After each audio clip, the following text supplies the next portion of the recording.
Hi everyone, welcome to my channel DG Concepts. I am Sadaf. In this video I will discuss about operating system. So what is operating system? An operating system is a program.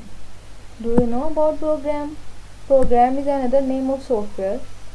Software is a set of instructions that are executed by a computer to perform a specific task.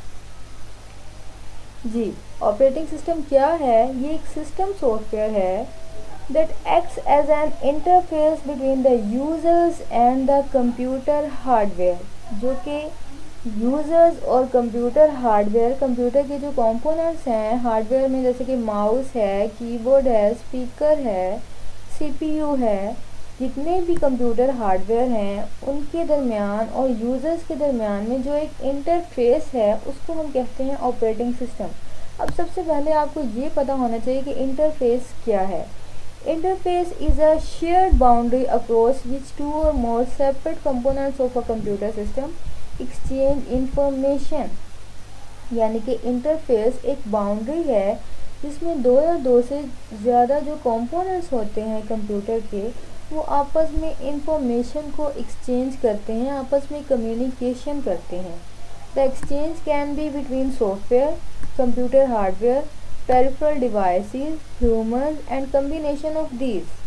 के जो exchange है, जो आपने आपस में data share करना है, जो कम्युनिकेशन करनी है, वो सिर्फ कंप्यूटर हार्डवेयर के दरमियान में नहीं है बल्कि वो सॉफ्टवेयर के दरमियान में भी है, पेरिफेरल डिवाइसेस के में है, ह्यूमंस के दरमियान है। और इन सारी चीज़ों का कोई भी कम्बिनेशन हो, जैसे कि यूज़र और हार्डवेयर है तो उनके दरमियान है, यूज़र और कंप्यूटर एप्लीकेशन है, तो इन सब के दरमियान में जो कम्युनिकेशन चैनल है वो क्या है? एक इंटरफेस है। ठीक है।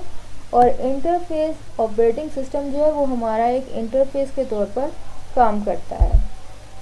ऑपरेटिंग सिस्टम जो है, how operating system interacts with user and computer hardware, ये किस तरह काम करता है? ये देखिए, सबसे पहले जो यूज़र होते हैं ये क्या करते हैं? ये एप्लीकेशन प्रोग्राम यूज़ करते हैं। यहाँ पर आपको सबसे पहले ये पता होना चाहिए कि एप्लीकेशन प्रोग्राम है क्या।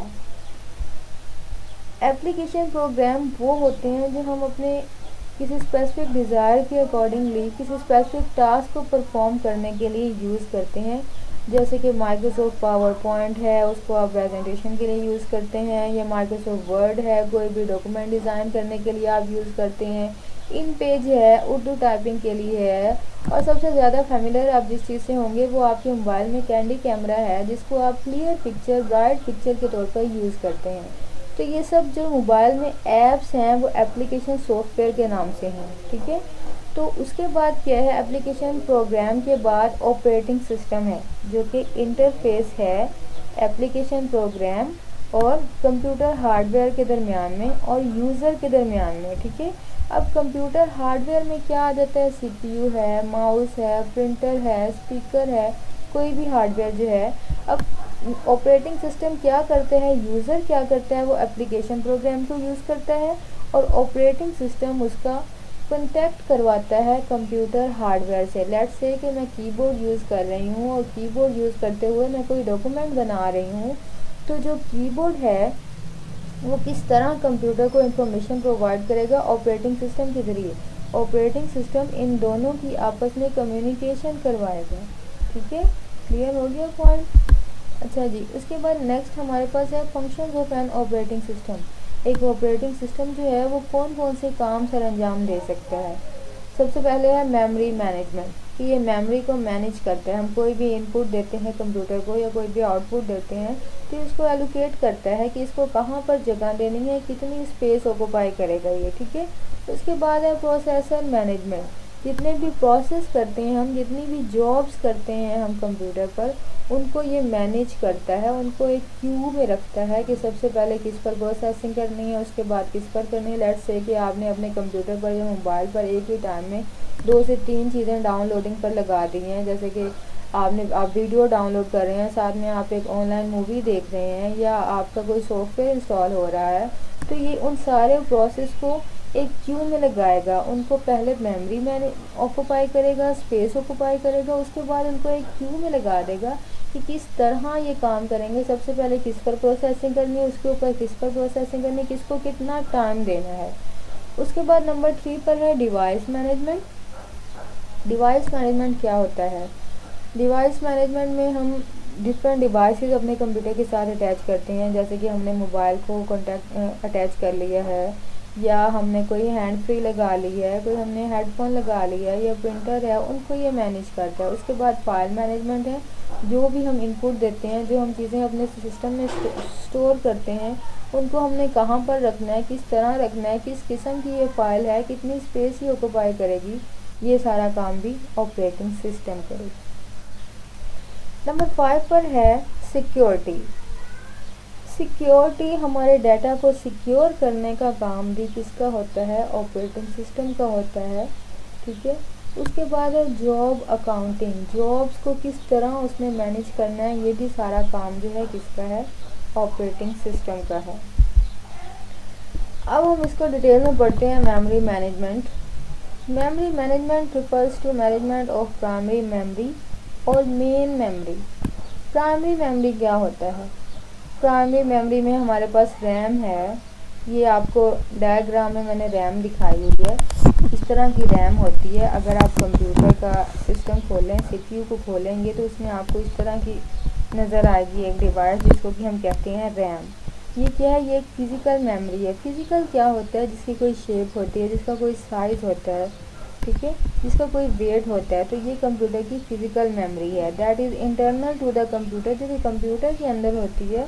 कंप्यूटर की इंटरनल मेमोरी भी हम इसको कहते हैं। उसके बाद है the word main is use to distinguish it from external mass storage devices such as disk drive. इसको मेन हम क्यों कहते हैं? क्योंकि ये कंप्यूटर की इंटरनल मेमोरी होती है, और जो कि सेकेंडरी मेमोरी होती है, हार्ड डिस्क वगैरह या फ्लॉपी डिस्क वगैरह, उसको हम कहते हैं सेकेंडरी मेमोरी, जिसको कि हम अपने डिज़ायर के अकॉर्डिंगली जो है वो चेंज करते रहते हैं।